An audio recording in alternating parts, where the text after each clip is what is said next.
अस्सलाम वालेकुम दोस्तों। आज के सेशन में मैं आप सबको खुश आमदीद कहता हूँ। Today is 8 May 2023 and it is Monday. काफ़ी दिनों के बाद जो है वो सेशन मैं बना रहा हूँ। इसकी जो मेन वजह थी, पिछले दिनों जैसे रमज़ानुल मुबारक गुज़रा, ईद गुजरी और ईद के बाद जो है कुछ मेरे घर के अंदर भी कुछ फंक्शन थे, जो ख़ास तौर पर करीबी शादियां थी, जिसकी वजह से मैं काफ़ी मसरूफ़ था और जिसकी वजह से ख़ास तौर पर जो है मैं काफ़ी दिन जो है वो सेशन नहीं बना सका, जिसके लिए मैं आपसे माज़रत चाहता हूँ। बहरहाल इंशाल्लाह आज से जो है जैसे पहले रेगुलर हमारे सेशन बनते थे, इसी तरह रेगुलर सेशन जो है वो बनते रहेंगे। आज की अगर हम लोग मार्केट की बात करते हैं, तो आज के दिन केसी 100 इंडेक्स की अगर हम लोग बात करते हैं, तो आज के दिन मार्केट की जो ओपनिंग हुई तकरीबन 42,241 की। आज के दिन जो है मार्केट ने अपना हाई लगाया 42,389 का।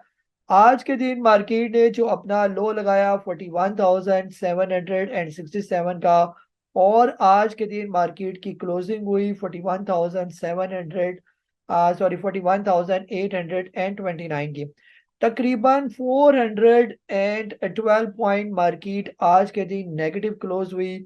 टोटल वॉल्यूम्स की बात करते हैं तो तकरीबन 68 मिलियन शेयर का काम जो है वो आज के दिन देखा गया।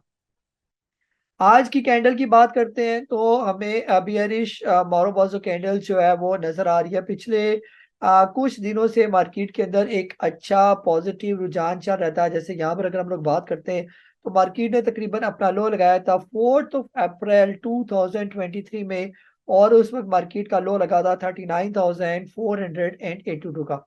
इसके बाद मार्केट के अंदर जो है वो आहिस्ता आहिस्ता जो है वो रिकवरी आती गई, और इसके बाद मार्केट ने तकरीबन आज ही अपना हाई जो लगाया 42,383 के राउंड अबाउट, और फिर यहीं पर ही थोड़ी सी करेक्शन देखी गई। तो आज की करेक्शन को लो वॉल्यूम के साथ करेक्शन है। पिछले वॉल्यूम देखें तो काफी हाई वॉल्यूम के साथ मार्केट ऊपर गई, लेकिन आज मार्केट नीचे गिरी तो लो वॉल्यूम के साथ। तो हम कह सकते हैं कि ये पिछले जो अप ट्रेंड चल रहा था उसी की छोटी सी एक करेक्शन है। बहरहाल मार्केट की अगर हम लोग सपोर्ट की बात करते हैं तो ये जो लेवल है मार्केट के, खास तौर पर ये जो ग्रीन लाइन आपको नजर आ रही है ऑलमोस्ट 41,467 के राउंड अबाउट मार्केट की अच्छी सपोर्ट हमें नजर आ रही है। इसके अलावा अगर हम लोग मार्केट को छोटे टाइम फ्रेम के अंदर देखने की कोशिश करें तो आप देखें कि मार्केट जो है इस मूविंग एवरेज के साथ जाती जाती जो है फिर यहाँ पर मार्केट ने तकरीबन अपनी सपोर्ट ली। इसके राउंड अबाउट अभी भी मार्केट के पास तकरीबन 41,800 के राउंड अबाउट जो है वो सपोर्ट मौजूद है। और अगर जब तक ये सपोर्ट ब्रेक नहीं होती तब तक जो है ये किसको स्ट्रॉन्ग सपोर्ट ही समझा जाएगा। और जब कभी मार्केट 41,770 से अगर नीचे की तरफ आ जाती है तो नेक्स्ट सपोर्ट जो है मार्केट के ऑलमोस्ट 41,400 के राउंड अबाउट जो है वो हमें नजर आ रही है। ये आज के दिन जो है आप लोगों ने क्या सवाल पूछे, वन बाय वन जो है वो आप लोगों के सवाल ले भी लेते हैं। जी सबसे पहले जो है हमसे सवाल पूछा मुनीर साहब है कराची से। आपने पूछा कि which is preferred share SPWL LPL Nishat union power limited और BIF। जी सर, इन सब स्टॉक को जो है वो देखना पड़ेगा कि कौन सा जो है फिलहाल अपने बॉटम रेट पर जो है स्टॉक ट्रेड कर रहा है। जैसे अगर हम लोग जो है सैफ पावर की बात करते हैं तो ये सारे तकरीबन आपने जितने भी स्टॉक बताए ये पावर जनरेशन से रिलेटेड स्टॉक है ना, तो इनमें से जो है आप देख लें कि हर वो स्टॉक जो अच्छा आपको डिविडेंड पे करता है तो उसको आप ले सकते हैं। अगर हम लोग सैफ पावर की बात करते हैं तो सैप पावर की डिविडेंड आप देखिए लास्ट टाइम इसने 25%, फिर इससे पहले भी जो है इसने डिविडेंड देता गया। ये यहाँ पर 15%, फिर यहाँ पर 45%। तो आपने जो है इन सारे स्टॉक को वन बाय वन जो है आपने, टेक्निकली तो ये बिल्कुल डाउन है। ये टेक्निकली इन स्टॉक्स के अंदर कोई प्रॉब्लम नहीं है, फंडामेंटली भी इनके अंदर कोई प्रॉब्लम नहीं है। सिर्फ आपने इनका डिविडेंड यील्ड चेक कर लें, जिसका भी डिविडेंड यील्ड ज्यादा है उसको आप बाय कर सकते हैं।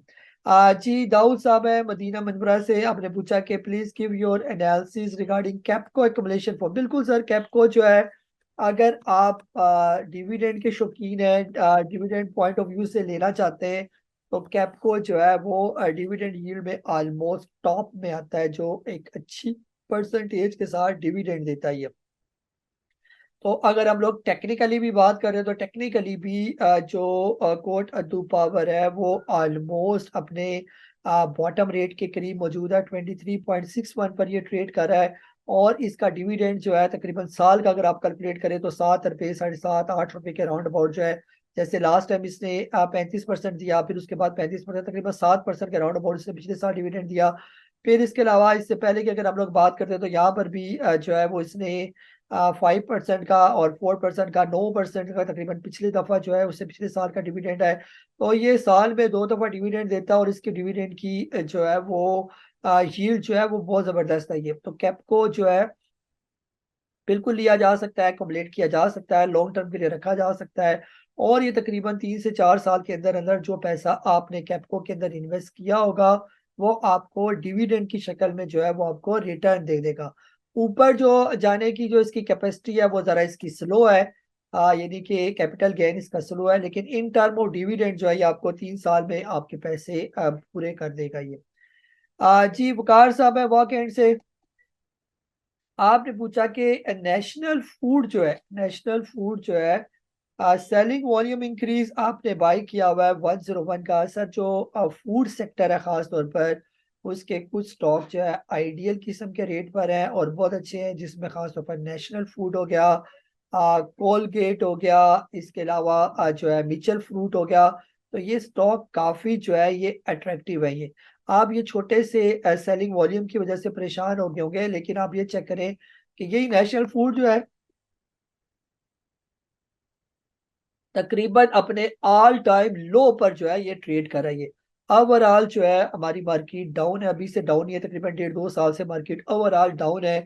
और जिस टाइम भी मार्केट ने रिकवरी की, और डेफिनेटली जैसे हम बार बार कहते हैं कि हर रात के बाद अगर सवेरा आता है, हर शब के बाद सहर है, तो इस मार्केट के अंधेरे के बाद भी रोशनी जरूर होगी। जो ही आपके मुल्क के हालात बेहतर होना शुरू हो जाएंगे, आपके जो पॉलिटिकल स्टेबिलिटी आना शुरू हो जाएगी, तो सबसे पहले यही जो अच्छी अच्छी कंपनीज के स्टॉक हैं, जिनमें जैसे भी मैंने आपको फूड सेक्टर में गिनाया, नेशनल फूड हो गया, मिचल फ्रूट्स हो गया, कॉलगेट हो गया, ये आपको फौरी तौर पर जो है वो रिकवर करते हुए नजर आएंगे। इस अगर नेशनल फूड की मोटी मोटी अगर हम लोग बात कर रहे हैं तो कम से कम जो इसका नॉर्मल रेट है वो ऑलमोस्ट 3 350 रुपए वाला ये स्टॉक है, जो अभी आपको डिस्काउंट रेट पर यानी 100 रुपए से भी कम रुपीस पर मिल रहा है। और फंडामेंटली स्ट्रॉन्ग कंपनी है। 10 रुपए का डिविडेंड ये देखें, इसका कंटिन्यूस जो है वो ऑलमोस्ट 10% यानी 10 रुपए आपको डिविडेंड भी दे रहा है। तो रिटर्न जो है इसका काफी जबरदस्त है। जी नेक्स्ट जो है फारूक साहब है हफ्साबाद से, आपने पूछा कि टीपीएलपी का जो है, आपने स्टॉप लॉस पूछा कि टीपीएलपी का जो है वो क्या स्टॉप लॉस जो है वो बन सकता है ये। सर फिलहाल टीपीएलपी की अगर हम लोग बात करते हैं तो ये ट्रेड कर रहा है ऑलमोस्ट 13.13 पर ट्रेड कर रहा है, और आज की इसकी कैंडल भी काफी नीचे करके इसकी जो है वो कैंडल बनी है। तो फिलहाल ये ऑलमोस्ट हम कह सकते हैं कि ये भी तकरीबन अपने नीचे वाले रेट पर ही ट्रेड कर रही है। आपने बताया नहीं है कि अच्छा आपने लिया हुआ है तकरीबन 15.19 का आपने लिया हुआ है, और अभी ये आ गया तकरीबन 13.13। तो यहाँ पर जो है अभी इसका जो रिसेंटली जो है ये अपना ऑलमोस्ट ये सारे ही ब्रेक डाउन दे चुका है ये। जो इससे पहले इसकी सपोर्ट थी तकरीबन 13 रुपए के राउंड अबाउट, उससे भी ये नीचे आ चुका है। तो फिलहाल जो है सर आपने जो लिया हुआ है, तो बेहतर ये है कि आप इसको, अगर आप कोई स्टॉप लॉस रखना चाहते हैं तो 12 रुपए और 20 पैसे का आप फिलहाल इसका स्टॉप लॉस रखें। अगर ये 12 रुपए 20 पैसे से नीचे की क्लोजिंग दे देता है, तो फिर अगर आप इसको स्टॉप लॉस लगा के निकल जाते हैं, तो नेक्स्ट टाइम जब भी कभी ये 7.5 रुपए पर आएगा तो वहां पर आपने इसको बाय बैक भी आपको करना पड़ेगा ये। तो ये है टीपीएलपी की पोजीशन, या आपको 7.5 रुपए पर बाय करें, या जब तक दोबारा ये 14 15 रुपए से ऊपर नहीं आ जाता तब तक इसके अंदर फिलहाल बाइंग आपने नहीं करनी। जी मोहम्मद आसिफ साहब है, आपने पूछा कि आपने लिया हुआ है WTL और आपकी 1.52 की बाइंग है ये, और इसके अलावा आपने यूनिटी लिया हुआ है ऑलमोस्ट 15.95 का। जी सर, जहाँ तक WTL की बात है तो आईटी सेक्टर में अगर आप कोई भी स्टॉक उठा ले, चाहे वो एवियन हो गया, ऑक्टोपस हो गया, या इवन की TRG हो गया, नेटसोल हो गया, तो ये सारे ही स्टॉक जो है वो नीचे ट्रेड कर रहे हैं तकरीबन। जैसे अभी मैं पहले भी अर्ज कर चुका हूँ कि पूरी की पूरी मार्केट ही नीचे ट्रेड करी। आप जिस भी स्टॉक को उठाएंगे तो हर स्टॉक जो है जो अपनी बुक वैल्यू से काफी नीचे ट्रेड करेंगे। तो ये हाल जो है WTL का भी है। WTL जो है यहाँ पर तो काफी अट्रैक्टिव है ये। अगर आप इसको सिर्फ on the basis of volume check करें, मंथ मंथ बेसिस पर, तो ठीक ठाक किस्म का वॉल्यूम जो है इसके अंदर जनरेट हुआ हुआ है ये, जिसकी वजह से हम आपसे बार बार अर्ज करते हैं कि इंशाल्लाह लॉन्ग टर्म में ये स्टॉक जो है ये काफी अट्रैक्टिव है ये। अभी पीछे अगर आप इसके वॉल्यूम की बात करते हैं तो ये पिछले कुछ टाइम से, यानी पिछले 3 महीने, ये तकरीबन अक्टूबर नवंबर दिसंबर में 2.24 बिलियन की इसके अंदर बाइंग हुई है ये। तो जिसने इसके अंदर बाइंग की है तो वो कोई पागल या बेवकूफ तो नहीं है, किसी ने सोच समझ के इसके अंदर इन्वेस्टमेंट की। फिर इसके अलावा जनवरी फरवरी मार्च के अंदर इसके अंदर तकरीबन 953 मिलियन की बाइंग, और जब अभी अप्रैल मई शुरू हुआ है तो 136 मिलियन के राउंड अबाउट जो है इसके अंदर बाइंग हो चुकी है ये। तो यहाँ पर सर आप इसको होल्ड करके रखें, जिस टाइम भी ये निकल गया 1.62 से ऊपर ऊपर, तो अगला इसका जो टारगेट होगा 3.84 का जो है इसका टारगेट होगा। यानी जिस टाइम भी ये तकरीबन 1.6264 से ऊपर की जिस टाइम ये क्लोजिंग दे देगा, तो इंशाल्लाह जो इसका अगला टारगेट होगा वो 3 पॉइंट जो है, जैसा भी मैंने अर्ज किया, 3 से ऊपर ऊपर इसका पहला टारगेट बनेगा ये। और जब 3 से ऊपर चला जाएगा तो फिर 4 पॉइंट इसका 5.2, और 5.2 के बाद इंशाल्लाह ये काफी बेहतर हो जाएगा ये। फिलहाल अब इसको होल्ड करें। अब अगर हम लोग यूनिटी की बात करते हैं तो यूनिटी फिलहाल ट्रेड कर रहा है 12.95। आपके रेट से ये काफी नीचे है। यूनिटी का ब्रेकआउट है तकरीबन 14.40 पर। जिस टाइम भी ये 14.40 क्रॉस करेगा तो ये काफी बेहतर हो जाएगा। फिर नेक्स्ट इसका जो टारगेट होगा वो तकरीबन 18 रुपए के करीब होगा। तो फिलहाल जो आपने लिया हुआ है बेहतर ये कि इसको होल्ड करके रखें, इसको बेचे ना। अगर पैसे हैं तो अगर ये 10 रुपए से नीचे आ जाता है तो वहां पर आप इसके अंदर मजीद ऐड कर सकते हैं। जी। जी शुएब अहमद साहब है जद्दा से। आपने कहा कि सवाल कुछ नहीं है, बस आपने हाल ही पूछना था। जी सर बिल्कुल, अल्हम्दुलिल्लाह खैर खैरियत से हूँ मैं। जी खलील अहमद साहब है, आपने कहा कि अगर मैं 4 से 6 महीने के लिए इन्वेस्ट करना चाहूँ तो मुझे किन चीज़ों को मद्देनजर रखना चाहिए, और अगर मैं 1 साल से 2 साल के लिए इन्वेस्ट करना चाहूँ तो उसके लिए मुझे किन चीज़ों को मद्देनजर रखना चाहिए। जी सर, सबसे पहले तो आपकी पूरी स्टडी होनी चाहिए, खासतौर पर स्टॉक से रिलेटेड, के आपने जो है टेक्निकली किस स्टॉक को किस रेट पर आप बाय करना चाह रहे हैं। क्या वो स्टॉक 4 से 6 महीने वाला है भी या नहीं, और अगर जो साल 2 साल वाला आप कह रहे हैं तो क्या वो इसका रेट है साल 2 साल वाला कि उस स्टॉक को लिया जा सके। अब यहाँ पर जरूरी नहीं होता कि हमने 4 से 6 महीने के लिए स्टॉक लेना होता है या साल से 2 साल के लिए लेना होता है।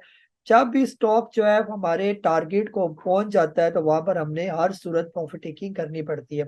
फिलहाल जो है जो करंट पोजीशन चल रही है वहां पर काफी एहतियात की जरूरत है। फिलहाल जो हमें बज़ाहिर नजर आ रहा है कि मुल्क के हालात जिस तरह चल रहे हैं, अभी 3-4 महीने तक हो सकता है मुल्क के अंदर इलेक्शन हो जाए।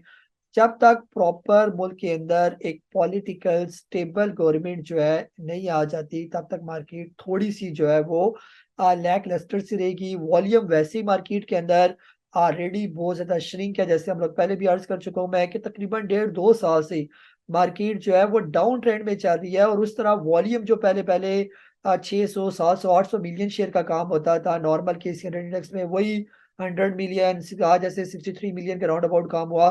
तो इंतहाई वॉल्यूम जो है वो श्रिंक हो चुके हैं। जिस टाइम हमारी मार्केट के अंदर बेहतर वॉल्यूम आना शुरू हो जाएगा तो ये एक क्लियर इंडिकेशन होगी कि मुल्क जो है वो स्टेबिलिटी की तरफ जा रही है। तो इंशाल्लाह पॉजिटिव उम्मीद रखें, मुल्क ने स्टेबल होना ही होना है, मुल्क ने हमारी तरक्की करनी करनी है। और मार्केट की ये जो डाउन ट्रेंड की तरफ एक बड़ी करेक्शन चल रही है, जो काफी लंबे अरसे की करेक्शन है, वो इंशाल्लाह अनकरीब एंड होने वाली है। और जो ये एंड होगी तो आपको बहुत तेजी के साथ यही जो स्टॉक जो है जो आज नीचे आपको नजर आ रहे हैं, यही स्टॉक जो है इंशाल्लाह आपको काफी बेहतर रेट पर नजर आएंगे। इसलिए हर वो स्टॉक जो आप लोगों ने रखा हुआ है, अच्छी कंपनी है, फंडामेंटली ठीक कंपनी है, और वक्ती आपका स्टॉक नीचे आया हुआ है, तो बेहतर ये है कि आप थोड़ा सब्र से काम लें। थोड़ा सा जो है आप हौसला करेंगे तो इंशाल्लाह इसका रिवॉर्ड आपको अच्छा मिलेगा। इसी बिजनेस को अगर आप लोग रियल स्टेट से कंपेयर करें तो रियल स्टेट का जितना भी बिजनेस है, प्रॉपर्टी का जितना बिजनेस है, वो भी जो है वो अभी मार्केट के अंदर यानी डाउन हुआ है, यानी कि स्लो हुआ है। तो जिस तरह हमारी इकॉनमी थोड़ी सी जो अभी मुश्किल में, इंशाल्लाह दुआ करें अल्लाह ताला हमारे मुल्क के लिए आसानी पैदा करे, और जो ही हालात बेहतर होंगे तो मार्केट, खासतौर पर स्टॉक मार्केट, आपको पहले ही जो है आपको बेहतर नजर आना शुरू हो जाएगी। ये था हमारा आज का सेशन। अपना बहुत सारा ख्याल रखें। मुझे काजी नबील को इजाजत दे। अल्लाह हाफिज।